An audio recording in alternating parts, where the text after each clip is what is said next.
Hello students, welcome back to the channel Ayurlogy. अष्टांगहृदयेचा आपण आता चौथा चॅप्टर पाहतोय, तो म्हणजे रोगानुत्पादनी अध्याय. शब्दाची फोड करूयात आपण, जेणेकरून आपल्याला समजेल. रोग अ प्लस उत्पादनीय म्हणजे काय, तर रोगाची उत्पत्ती होते. इथं या अध्यायामध्ये रोगाची उत्पत्ती होते, पण हा जो अन शब्द आला आहे, या अनमध्ये रोगाला उत्पन्न न होऊ द्यायचे. रोग उत्पन्न न होण्यासाठी घेतली जाणारी जी काळजी आहे, तर ते ही या अध्यायामध्ये सांगितले आणि म्हणून नाव पडले रोगानुत्पादनीय अध्याय. रोगाला उत्पन्न होण्याआधीच थांबवायचं आहे त्याला. वेगान धार्यते वातवित्त मूत्रक्षवथो क्षुधाम निद्राकास श्रमश्वासजृंभा अश्रू छर्दीरेत साम. याच्यामध्ये दोन वेगांचं डिस्कशन केलेलं आहे. एक आहे धारणीय वेग आणि एक आहे अधारणीय वेग, आणि या दोन वेगावरच कंप्लीट टॉपिक डिपेंडंट आहे. धारणीय वेग आणि अधारणीय वेग. धारणीय वेग म्हणजे ते जे धारण करायला सांगितलेले आहे, आणि अधारणीय वेग म्हणजे ते ज्यांचं धारण करण्यास मनाई आहे, ते अजिबात धारण करायचे नाही. तर पाहूयात आपण. अधोवात वेग.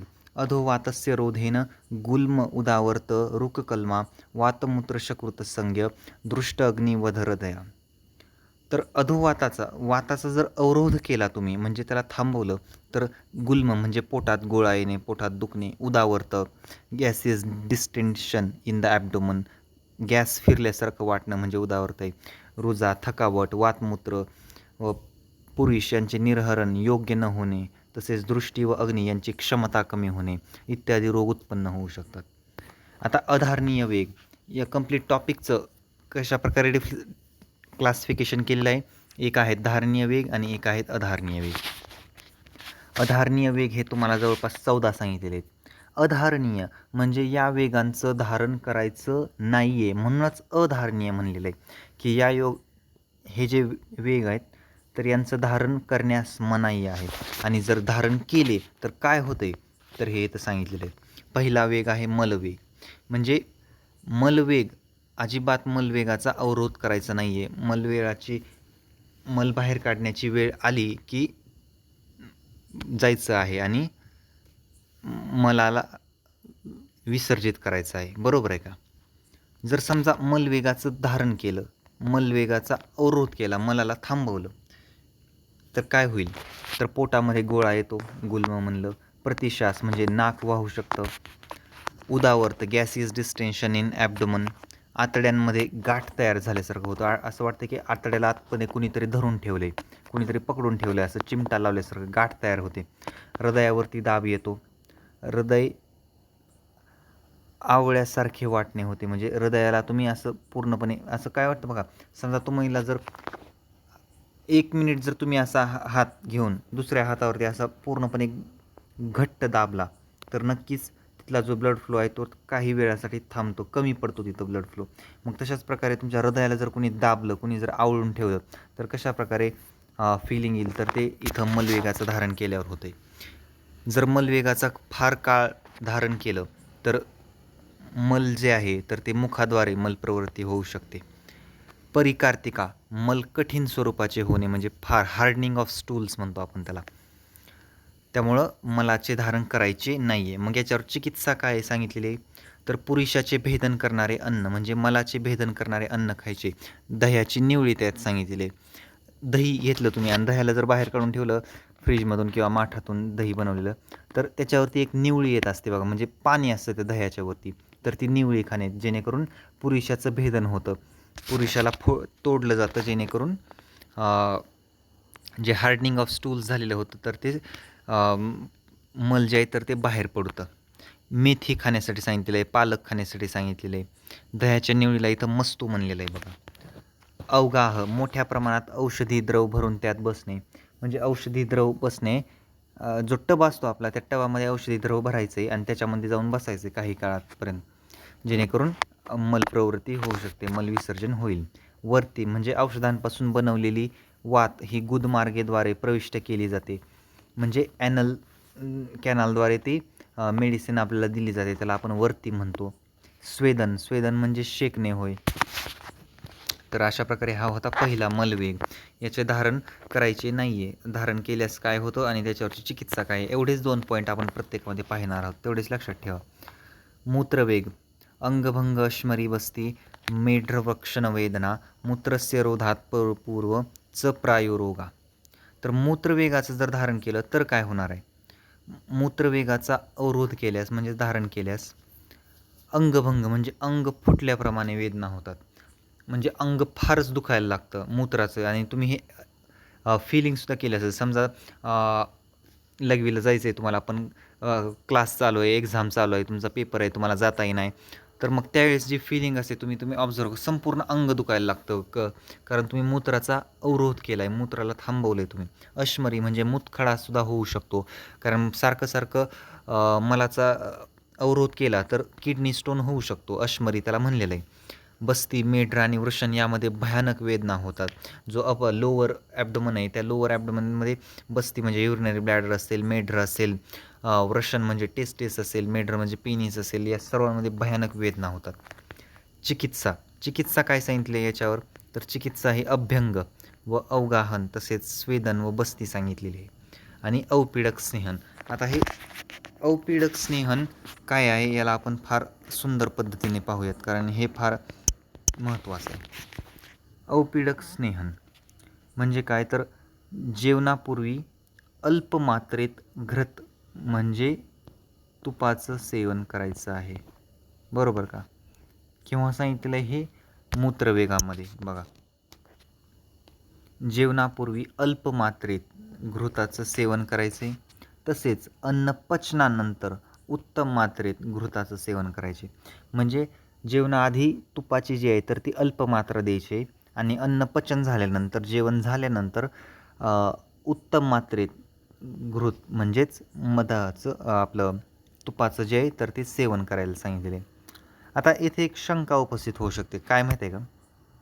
आपल्याला तर सांगितलेलं आहे तेल जे आहे हे वाताचे श्रेष्ठ शमनम औषध आहे, पण मग तेल न वापरता घृतपान करण्यास का सांगितलेलं आहे, हा प्रश्न पडू शकतो आपल्याला. तर मग त्यावर अरुण दत्तांनी काय सांगितलेलं आहे बघा, की तेल हे पुरुषाला ग्रथित करणारे आहे, तसेच मूत्र अल्प निर्माण करणारे आहे, म्हणून ज्याने स्नेहन योग्य पद्धतीने होईल ते घेणे गरजेचं आहे. काय सांगितले बघा, सांगा. तेल हे वातावर अत्यंत उपयोगी शमनमचं औषध सांगितलेलं आहे, पण तेल न वापरता इथं तूप का सांगितले? तर याचं कारण अरुण दत्तांनी इथं सांगितलं आहे. तर ते काय बाबा? तर अरुण दत्त म्हणले की तेल हे पुरुषाला ग्रथित करण्याला आहे, म्हणजे पुरुषाला थांबवतं, ग्रथित करतं, तसेच मूत्र अल्प निर्माण करतं, म्हणजे मूत्राची जी मात्रा आहे तर ती कमी करतं. कोण? तेल. म्हणून ते वापरायचं नाही आहे. आणि म्हणून ज्याने स्नेहन योग्य प्रकारे होईल ते घेणे गरजेचं आहे. मग त्याच्यावरती कोणतं येऊ शकतं? तर त्याच्यावरती तूप म्हणजेच घृत हे सांगितलेलं आहे, बरोबर. असं तर हे मूत्रवेगामध्ये इथं औपीडक स्नेहन चिकित्सा सांगितलेली आहे. ही फार महत्त्वाची चिकित्सा आहे. याच्यावरती प्रश्न पडतो की औपीडक स्नेहन कशामध्ये, काय आहे औपीडक स्नेहन म्हणजे? तर ते मूत्रवेगाचा अवरोध केल्यावर ते न गेलेलं आहे. तिसरं आहे उद्गार वेग म्हणजे ढेकर.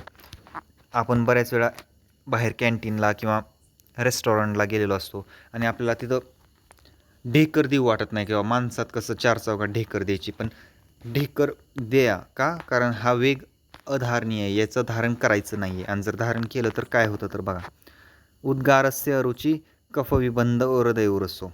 उद्गार वेग जर धारण केला म्हणजे ढेकराची जर धारण केली तर अरुची, जेवणच करू वाटत नाही, बरोबर का? अरुची निर्माण होते, कंप, हृदय व छातीत जखडल्यासारखे वाटते. हृदयाला आणि छातीला, म्हणजे समजा जर तुम्ही चलताय आणि तुमच्या मागे जर 5 किलो वजन लावलं तर तुम्हाला चलू वाटेल का? एक 5 मिनटानंतर तुम्ही गप्प बसणार, थांबणार, फार जड वाटणार शरीर. तसंच हृदय व छातीत जड झाल्यासारखं वाटतं, कारण तो उद्गार वेग म्हणजे ढेकर, वात बाहेर यायचा प्रयत्न करतोय, जो वायू आहे तो बाहेर यायचा प्रयत्न करतोय, पण तुम्ही त्याला थांबवून ठेवलं, मग त्यामुळं ते काय जड झाल्यासारखं वाटतंय हृदय व छातीत. कास म्हणजे खोकला येऊ शकतो बघा, एक थांबवण्यासाठी दुसरा येतो लगी, म्हणजे एक जर थांबवायचा प्रयत्न केला तर अजून दुसरं जास्त वेगाने येतात, खोकला जास्त येतो वेगाने ढेकरेचं धारण केल्यानंतर. हितमा म्हणजे उचकी लागते परत, आणि विबंध म्हणजे अंतस्तंभ, तर हे एवढं लक्षात ठेवा तुम्ही. उद्गार वेगाचं धारण केल्यानंतर काय होतं तर अरुची निर्माण होते, कास खोकला येऊ लागतो आणि हिंबा म्हणजे हिदमा म्हणजे उचकी लागू शकते. याच्यावरती चिकित्सा काय सांगितलेली नाही आहे इथं उद्गार वेगानंतर, ते आपण पाहूयात परत. क्षवथू वेग. क्षवथू वेगमध्ये क्षवथू म्हणजे शिंक. शिंकाला जर थांबवलं, शिंकाचा अवरोध केल्यास काय होतं तर पहा, शिरो अति इंद्रिय दौर्बल्य मन्यास्तंभ अर्धितम क्षुते. काय होतं तर शिरो अति इंद्रिय दौर्बल्य, शिर जे आहे तर ते शूल म्हणजे डोके दुखतं जर शिंकाचं धारण केलं तर. शिंक म्हणजे ॲक्च्युअलमध्ये काय होतं, स्नीझिंग आपण केव्हा करतो जेव्हा फॉरेन पार्टिकल्स आपल्या नोजमध्ये एंटर केलेले असतात, त्याला बाहेर काढण्यासाठी आपली जी नर्वस सिस्टम आहे तर ती शिंक म्हणजे स्नीझिंग करत असते. ती एक नॅचरल प्रोसेस आहे, त्यामुळे ते करणं गरजेचं आहे. इंद्रियात दौर्बलता येते जर आपण शिंकाचं धारण केले, म्हणजे इंद्रिय जे आहेत तर ते कमजोर आणि कमकुवत होऊ लागतात. मन्यास्तंभ म्हणजे मान आखडते. अर्धित म्हणजे फेशियल पॅरालायसिससुद्धा होऊ शकतं, बरोबर का. त्यामुळं शिंका म्हणजे स्नीझिंगचा धारण करायचं नाही आहे. याच्यावर चिकित्सा सांगितली आहे तीक्ष्ण धूमपान.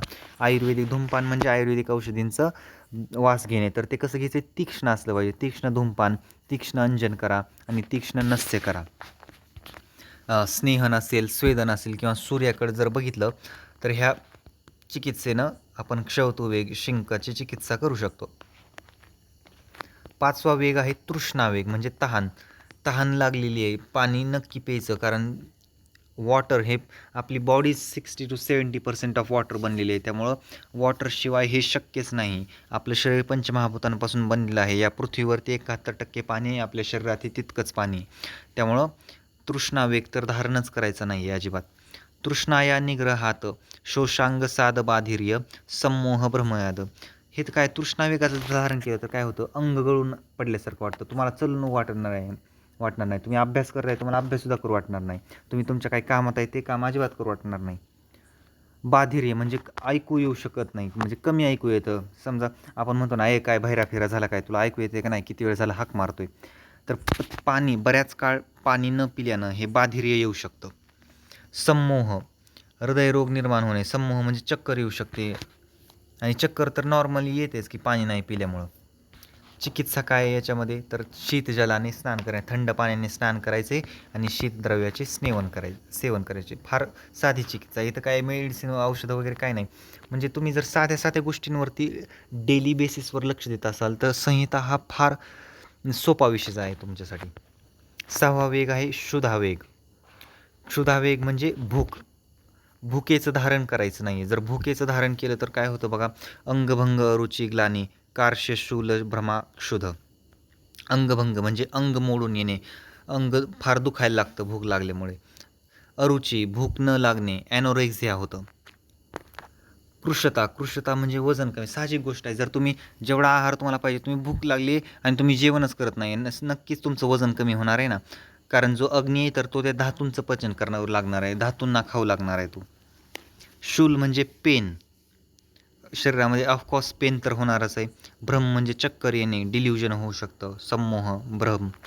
याच्यावर चिकित्सा काय आहे तर 2-3 दिवस जर समजा तुम्ही उपाशी राहिला तर लगेच काय पटकन गुरुअन्न खायला जायचं नाही आहे, किंवा डायरेक्ट काहीतरी गुरुअन्न जर तुम्ही सेवन केलं तर ते उलटी होऊ शकते तुम्हाला लगेच, कारण तुम्ही बरेच दिवस झालं जेवण केलेलं नाही आहे. त्यामुळे आता शरीराला थोडीशी सवय लावणं गरजेचं आहे. म्हणजे लघु आणि स्निग्ध तसेच अल्प मात्रेत आहाराचं सेवन करणं गरजेचं आहे.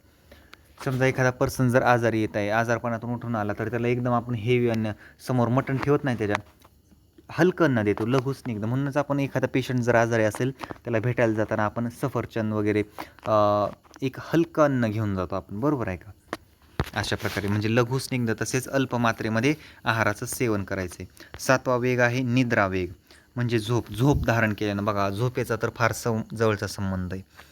अभ्यासात करता असं होतं, किंवा अभ्यासाला वेळ कमी पडतोय म्हणून काही जण झोपेचा त्याग करतात, पण ते असं करायचं नाही आहे. निद्राया मोहमूर्धाक्षी गौरवम आलस्य जृंभिका. काय होतंय तर अंगमर्द म्हणजे अंग दुखायला लागतं, आलस्य म्हणजे आळस येणे, हे तर काय कॉमनच आहे. मोह चक्कर येणे, शिर व डोळ्यांमध्ये भारीपण. बघा, तुम्ही जर समजा झोपलाच नाही, समजा 24 तास कंप्लिटली झोपला नाही, तर तुम्ही बघा डोळे तुमचे असे भरून येतात, एकदम जाड होतात, असं वाटतात की पापण्या खाली लावायला लागल्यात, पापण्या आपोआपच खाली पडत आहेत, असं होतं. जृंभा म्हणजे जांभळ्यांचं तर काय विषयच नाही, म्हणजे फार भयानक आळस येतो. याच्यावर उपाय काय आहे, तर मस्तपैकी झोप घेणे, योग्य प्रकारे झोप घेणे व हातपाय दाबणे ही चिकित्सा आहे. 8वा वेग आहे कासवेग, खोकला. खोकल्याचं धारण केलं तर काय होईल? कासस्य रोगात तद्वृद्धी श्वास अरुची हृदमाया. तर अधिक वेगाने खोकला येतो. खोकला तर अजिबातच धारण करायचं नाही. खोकला जर धारण करायला गेला तर तुम्ही ते आणखीन तीव्र योगाने खोकला येतो आणि अधिक खोकला येतो. श्वासामध्ये अडचण येऊ शकते तुम्हाला. श्वास घेताना अरुची निर्माण होते, हृदयरोग निर्माण होऊ शकतात, तसेच उचकी निर्माण होते. म्हणजे एक थांबवायला गेलात तर एक निर्माण होते. त्यामुळे अजिबात हे जे अधारणीय वेग सांगितलेले आहेत यांचं धारण करायचं नाही आहे. चिकित्सा काय आहे, तर कफनाशक चिकित्सा जी आहे तर तीच कासवेगाची चिकित्सा आहे. श्रमश्वास वेग म्हणजे काय, तर वा डिस्फोनिया. समजा तुम्ही 25 मजल्यापर्यंत, तुम्हाला समजा 25व्या मजल्यापर्यंत जायचं आहे आणि लिफ्ट बंद पडलेले आणि मग आता तुम्ही पटपट गेलाय, तुम्हाला दम लागला, श्वास म्हणजे दम लागतोय तुम्हाला, तर त्यावेळेस तुम्ही फास्ट श्वास घेणं गरजेचं आहे. आणि जर तो नाही घेतला तर काय होतंय बघा, गुल्म हृदयरोग समूहा श्रमश्वासात विधारितात. म्हणजे गुल्म होतो, पोटात गोळा येतो, हृदयरोग, समूह, चक्कर येणे हे इत्यादी होऊ शकतं. त्यामुळं श्रमश्वास वेग, त्यामुळं तिथं फास्ट श्वास घेणं गरजेचं आहे. चिकित्सा त्याच्यावरती आता काय आहे, तर अभ्यंग ही चिकित्सा आणि वातनाशक चिकित्सा सांगितलेली आहे श्रमश्वासावर आणि आराम करायचा. जृंभावेग म्हणजे जांभळी. जांभळीचं धारण केल्यावर काय होतं, तर शिरामध्ये शिराने डोके दुखू शकतं, इंद्रिय दौर्बल्य होतं, मन्यास्तंभ. आणि चिकित्सा वातनाशक चिकित्सा बघा, स्नीझिंग, क्षवथू आणि जृंभा हे एक्झॅक्टली सेम आहे. त्यामुळे जांभळीचं आणि क्षवथूचं जे लक्षण आहे ते इथं सेमच दिलेले आहेत. वातनाशक चिकित्सा करायची. स्नीझिंगमध्ये सुद्धा वातनाशक, आता बघा इथं स्नीझिंगमध्ये रिकामा कॉलम होता, तर स्नीझिंगची क्षवथूची चिकित्सा. उद्गार वेगामध्ये काय आहे, तर उद्गार वेगामध्ये चिकित्सा दिलेली नाही, ते मी पाहून सांगतो तुम्हाला परत. क्षवथू वेगामध्ये काय आहे, तर क्षवथू वेगामध्ये क्षवथू आणि जो शिंक आहे, आणि क्षवथू म्हणजे शिंक ना, आणि श्रमश्वास, परत जृंभा. क्षवथू आणि जृंभा हे दोन एक्झॅक्टली सेम आहेत, बरोबर का? इथं वाटलीच लिहून ठेवतो.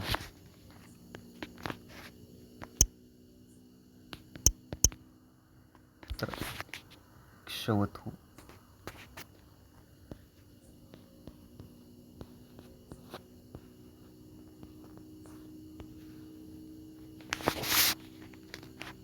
ओके. 11वा वेग आहे अश्रुवेग. डोळ्यातनं पाणी येते, एखाद्या वेळेस रडू वाटतं, पण माणसात कसं रडावं, काय म्हणतील, आधीच पुरुषांनी रडायचं नसतं, पुरुष हा रडताना योग्य दिसत नाही, अशा ज्या भ्रांती तुमच्या मनामध्ये त्या, तर मग रडायला आलं तर रडून घ्यायचं. आणि जर नाही केलं तर काय होते, पिनसाक्षी शरो हृदयरुकमन्या स्तंभ अरुची भ्रमा. होतं काय, तर गुल्म, पोटात दुखून येऊ शकतं. पिनस म्हणजे नाकातून पाणी येतं, साहजिक गोष्ट आहे. जर पाणी डोळ्यातून आणलं नाही तर ते नाकातूनच येणार आहे. त्यामुळे एक तुम्ही थांबवायला जाचाल, एक बाहेर येतं, हे असंच होणार आहे. त्यामुळं हे जे अधारणीय वेग आहेत यांचं अजिबात धारण करायचं नाही आहे. शिररोग उत्पन्न होऊ शकतो, नेत्ररोग, अरुची, भ्रम. चिकित्सा याच्यावरती काय आहे, तर मस्तपैकी निद्रा, झोप घेणे, मद्यपान करणे आणि प्रिय कथा ऐकणे, तुम्हाला ज्या गोष्टी आवडतात त्या गोष्टी ऐकणे. छर्दी वेग म्हणजे वमथू, उलटी. बघा, क्षवथू आणि वमथू या दोन्हीमध्ये फरक आहे. क्षवथू म्हणजे काय, तर क्षवथू म्हणजे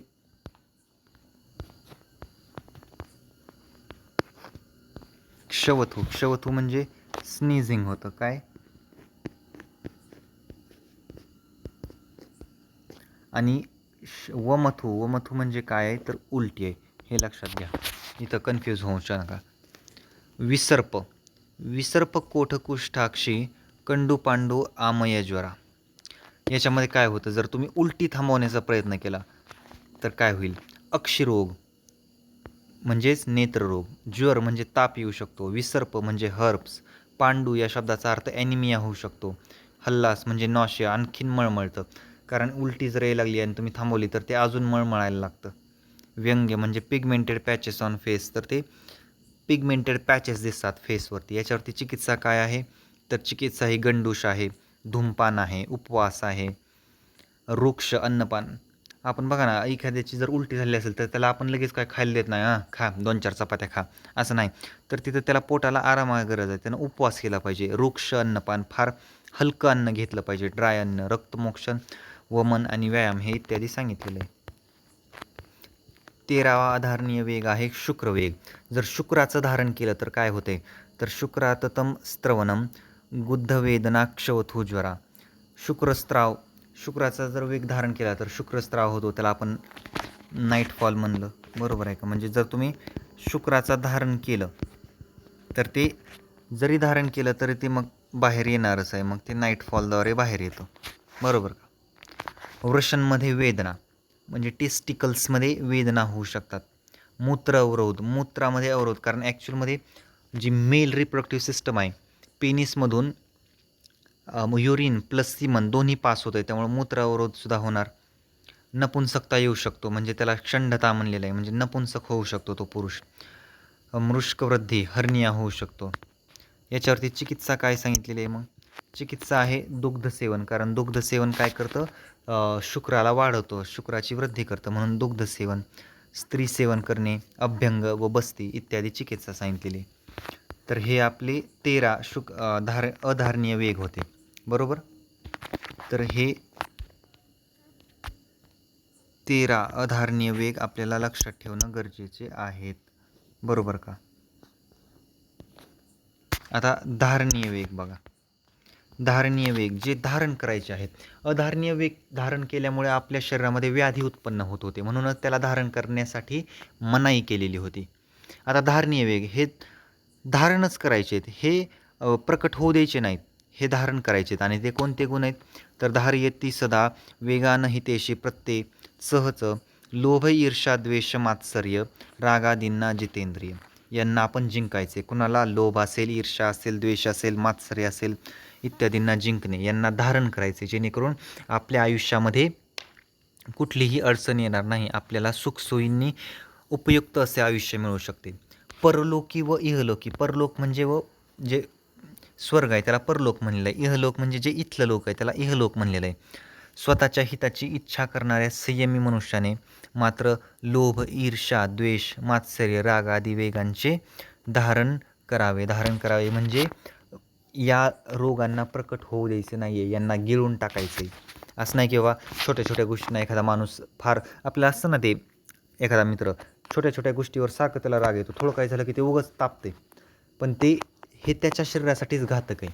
त्यामुळे ते जे वेग आहे तर तो धारण करण्यासाठी सांगितलं आहे. आणि बऱ्याच वेळा जर तुम्ही पाहत असाल तर 90% ऑफ प्रॉब्लेम्स जे आहेत तर त्या आपल्या छोट्या छोट्या या रागामुळे, बोलण्यामुळेच उत्पन्न होतात. रज व तम यामुळे निर्माण होणाऱ्या विविध भावना या धारणीय वेग आहेत. याच्या उत्पत्तीमुळे मानसिक संतुलन बिघडते. कालांतराने शारीरिक, बौद्धिक, आत्मिक अशा सर्व पातळ्यांवर विपरीत परिणाम होऊन मनुष्य जो आहे तर तो रसातळाला जातो. मनुष्याचं संपूर्ण साम्राज्य डुबून जातं. असे इतिहासात बरेच उदाहरण आहेत ज्यांना स्वतःवरती कंट्रोल ठेवता आलं नाही. या लोभ असेल, ईर्षा असेल, द्वेष असेल, मात्सर्य असेल, या सर्व गोष्टींवर कंट्रोल ठेवता आलं नाही आणि संपूर्ण जीवन उद्ध्वस्त झालं. तर हे 4 सांगितले आहेत आपल्याला. याचं पाहूयात इंट्रोडक्शन. लोभ, लोभ म्हणजे काय, तर विषयाच्या ठिकाणी अयोग्य इच्छा असणे. बऱ्याच जणांना लोभ फार असतो, हे पाहिजे ते पाहिजे, जे मिळाले त्याच्यात समाधान नाही आहेत. सायकल घेऊन दिली वडिलांनी तर सायकलमध्ये समाधान नाही आहेत, मला गाडीच घेऊन द्या. टू व्हीलर गाडी घेऊन दिली त्यात समाधान नाही आहेत, नाही मला 4 व्हीलर गाडी घेऊन द्या. लोभ आहे विषयाच्या ठिकाणी अयोग्य, जे आहे ते नाही आहे, जो विषय आहे तो विषय सोडून पलीकडे पळणं म्हणजे लोभ. ईर्षा, परोत्कर्ष सहनच नाही होत. स्वतःचं कौतुक केलेलं तर भारी वाटते, पण लोकाचं तर अजिबात कौतुक बघवत नाही. समजा शिक्षकांनी वर्गात एखाद्या विद्यार्थ्याचं कौतुक केलं आणि माझं नाही केलं तर मला ते जर बघवत नाही तर मग याचा अर्थ माझ्यामध्ये ईर्षा आहे, बरोबर का. तर ती ईर्षा नसली पाहिजे. एक उदाहरण सांगितलं तुम्हाला. परोत्कर्ष, दुसऱ्यांचं कौतुक सहन न होणे. द्वेष सांगितलेला आहे. द्वेष, द्वेष म्हणजे काय तर नेहमी सतत दुसऱ्याचे वाईट व्हावे, दुसऱ्याचे अहित व्हावे. ह्याचं काय, त्याच्यावरती आपलं बोटं मोडायची, ह्याचं वाईटच व्हावं, ह्याचं चुकीचं व्हावं, ह्याला काय कळत नाही, हा कसा माझ्या पुढं जाऊ शकतो, अशा प्रकारची जी भावना आहे तर ही द्वेषामध्ये येते. हे द्वेष नसलं पाहिजे. मात्सर्य, दुसऱ्याचे गुण सहन न होणे, तसेच दुसऱ्याच्या गुणांचे वर्णनही दोषारोपण करून करणे. म्हणजे कसं बघा, एखादा माणूस असतो ना आपल्या सोसायटीमध्ये, जो समजा एखादा फार चांगला प्रसिद्ध व्यक्ती आहे, फार चांगला माणूस आहे, पण त्या चांगल्या माणसांचे त्याचे गुण तर सहन होत नाही. तो समाजसेवा करतोय, तो योग्य वागतोय, तो सगळ्या चांगल्या गोष्टी करतोय, पण त्याचं बाहेरच्याशी बोलताना काय अति लय येडं आहे, तुम्हाला काय सांगायचं आहे लय. म्हणजे चांगल्या माणसाला सुद्धा येडं म्हणणं, चांगल्या माणसाला सुद्धा चुकीचं वर्णन दुसऱ्या व्यक्तींपाशी करणं, हे मात्सर्याची भावना आहे. तर हे सगळं, या सगळ्या वेगांचे धारण करण्यासाठी सांगितलेले आहे. कोणकोणते तर ते लोभ आहे, ईर्ष्या आहे, मात्सर्य आहे. लोभ, ईर्ष्या, द्वेष आणि मात्सर्य, बरोबर. तर इत्यादी वेगांचं आपल्याला धारण करायचं. तर हा संपूर्ण टॉपिक होता आपला रोगानुत्पादनी अध्याय. याच्यामध्ये धारणीय व अधारणीय वेगांचं आपण पाहिलं. एवढाच टॉपिक हा कंप्लीट आहे. याच्यामध्ये तुम्ही जर याच्यात अधारणीय वेग हे फार महत्त्वाचे आहे, त्यांची चिकित्सा, आणि अधारणीय वेग हे विचारलं जातं. ओके. तर सगळ्यात पहिल्यांदा अधोवाद पाहिला, त्यामुळे अधारणीय वेगमध्ये आपण मलवेग पाहिलं. मलवेग नंतर मूत्रवेग. मूत्रवेगमध्ये सर्वात महत्त्वाचं इथं अवपीडक स्नेहन होतं. परत आहे उद्गार वेग, ढेकर. श्रवतवेग पाहिला. तृष्णावेग, क्षुधावेग, क्षुधा म्हणजे भूक लागणे. निद्रावेग, झोप. कासवेग असेल, श्रमश्वासवेग, जृंभावेग, अश्रुवेग, छर्दीवेग. हे 13 आपण अधारणीय वेग पाहिले. आणि जे धारणीय वेग आहेत तर ते धारणीय वेगामध्ये लोभ, ईर्ष्या, द्वेष, मात्सर्य हे रागादी गुण यांना जिंकण्यासाठी सांगितलेलं आहे, जेणेकरून आपलं जे आयुष्य आहे ते हितकर आणि सुखकर असावं. ओके. हा आपला रोग आणि उत्पादनीय अध्याय कम्प्लिटली संपलेला आहे. नेक्स्ट लेक्चरमध्ये आपण नेक्स्ट टॉपिक सुरू करू. ओके. थँक्यू.